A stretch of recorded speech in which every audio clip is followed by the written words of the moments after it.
So far this season, the Denver Nuggets have been pretty inconsistent, starting with a 15-11 record and the 7th seed in the Western Conference, which is a bit disappointing, seeing as just last season they came off a surprising conference finals appearances. But they have been playing pretty underwhelming. So in today's video, I'll be discussing 4 things that can hold the Denver Nuggets back from making the NBA Finals. But before we get into the video, I ask you to drop a like on this video to help my channel grow, subscribe to my channel if you want weekly NBA videos, and to help me reach my goal of 1,000 subscribers, and comment on this video to start a conversation with me because I respond to all of my comments. And play that intro.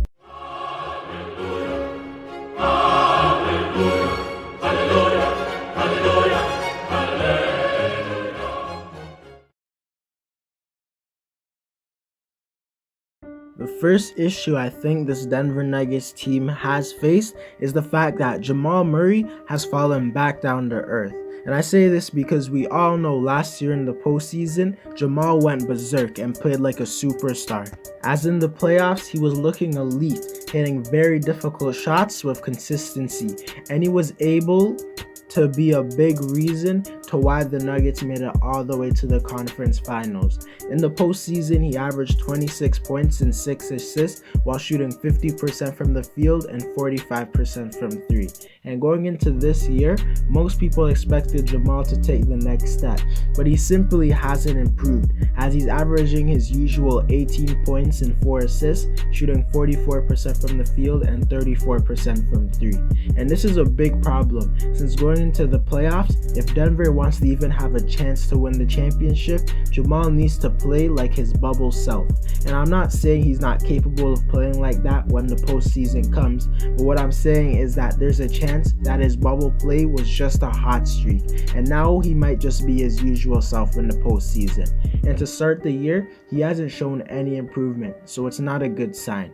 And to me, if Bubble Murray doesn't show up in the postseason, Denver might not even be better than teams like the Lakers or Clippers. And I'd clearly say they might not be better than teams like the Suns, Jazz, and maybe the Blazers, because those teams all have a good number 1 and number 2 option. As the Suns have Booker and CP3, the Jazz have Mitchell and Gobert, and the Blazers have Dame and CJ. Now if Murray doesn't play how he did in the bubble, they would still have a chance to beat those teams because of their depth, but they're not beating any of the LA teams if he plays how he has been so far. The second problem I have with this Denver Nuggets team is the fact that they're a team that lacks a third star. And you would have assumed that it's MPJ, but so far this season, he has been good, but not a star, averaging only 14 points and 6 rebounds, shooting 49% from the field and 40% from 3. And yeah, he's been playing up to expectation, but he hasn't been playing above it. And if Denver wants to beat any of the LA teams, I feel they will need a third guy who can step up.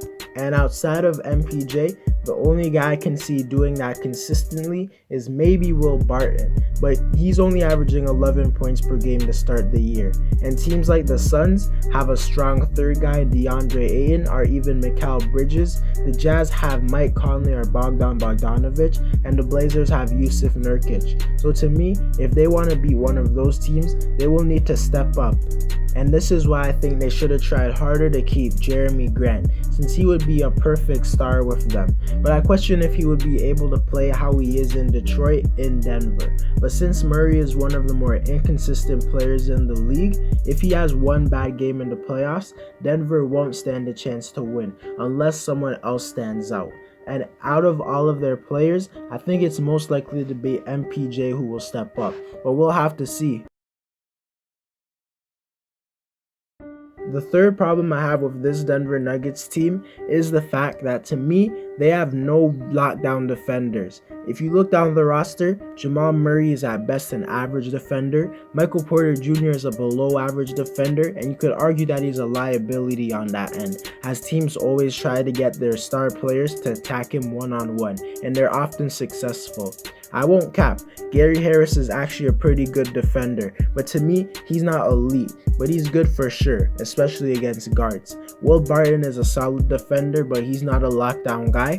Paul Millsap and Jamal Green are good defenders, but all they are good defenders, and they can't slow down any star players. And last year, their lockdown guy was Jeremy Grant and Torrey Craig, but now those guys are gone. And to me, without them, if they face the Jazz or Clippers again, they're not winning that series. Since Gary Harris and Jamal Green will be asked to guard the best players like LeBron, AD, Kawhi, Dame, PG, Booker, RCP3, I honestly don't think anyone on Denver can slow those guys down.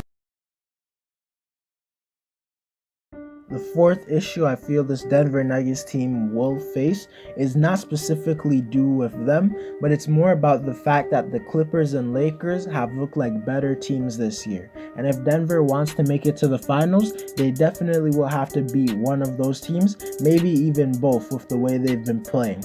The Clippers have started off 21-8, and they have just looked very more improved with their chemistry, and Paul George has been playing like a top 10 player in the league and an MVP candidate.